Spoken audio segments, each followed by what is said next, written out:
Ang Titan Ultra ngayon ay eliminated na dahil dito sa pagkapanalo ng Hinebra at ng Meralco kagabi.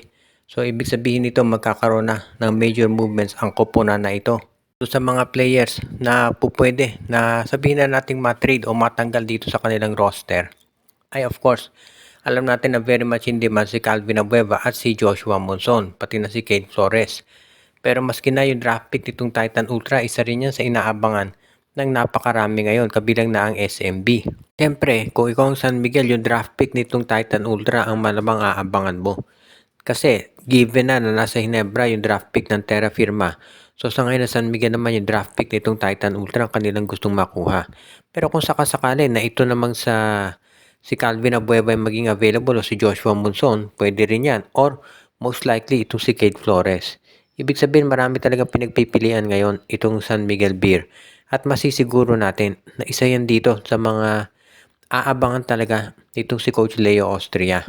Ngayon, kung hindi naman po pwede dito sa Titan Ultra, kung for example yan ay naipangako na dito sa Magnolia, pwede rin naman sila makipag-trade dito sa Blackwater Bossing.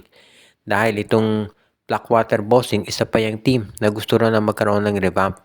At ito si Christian David, posible na yan ang target ng San Miguel kapalit ni Andreas Kahilig o kaya naman itong si Mo Tautua.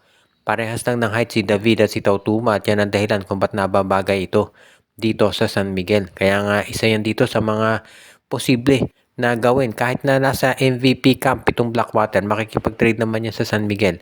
Basta maging maganda yung magiging resulta nito at magiging balance. Kaya sa tingin ko, yung Tautua for Christian David, hindi yan malayong mangyari.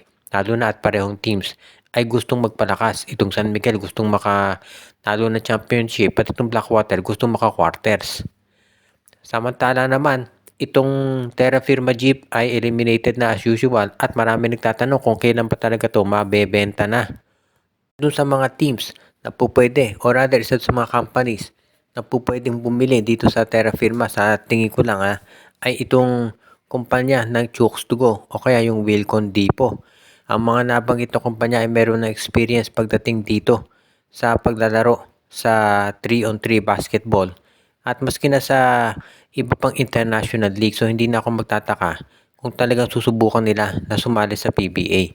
Financially, very capable naman sila, so hindi rin ako magtataka kung yan ang gagawin nila at sila ay lilipat dito sa PBA dahil alam naman natin kung gaano kalaking kumpanya itong Wilcon pati na itong Chooks to Go. At yan ang dahilan kung bakit financially ay kayang-kaya naman nila na suportahan ang isang PBA team. Kaya hindi na ako magtataka kung iyan talaga ang pupwede. At to sa dalawang nabanggit, mas malaki siguro tsansa ng Wilcon dahil yung product nila ay wala namang kadirect competition dito sa PBA. So pupwede talaga yan. Ngayon, ito namang Chooks to Go kasi alam natin may Magnolia Hotshots na dyan. Although madali naman magpalit ng pangalan ng Magnolia kung gugustuhin talaga ng SMC. Pero sa ngayon, yung Wilcon Digo po, sa tingin ko mas maganda yan ang bibili dito sa Terra Firma Jeep.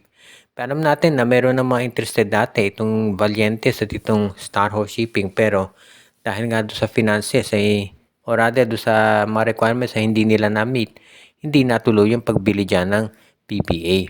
Kaya ng kanilang team. Kaya nga for the meantime, habang wala pang confirm na buyer, mananatili muna itong Terra Firma dito sa PBA at yan talaga very unfortunate para sa maraming fans dahil gusto talaga nila na maalis na itong Terra Firma dahil walang pagbabago, ilang taon na ito dyan sa PBA, palagi na lamang nangungulelat at walang naiitulong o naiaambag.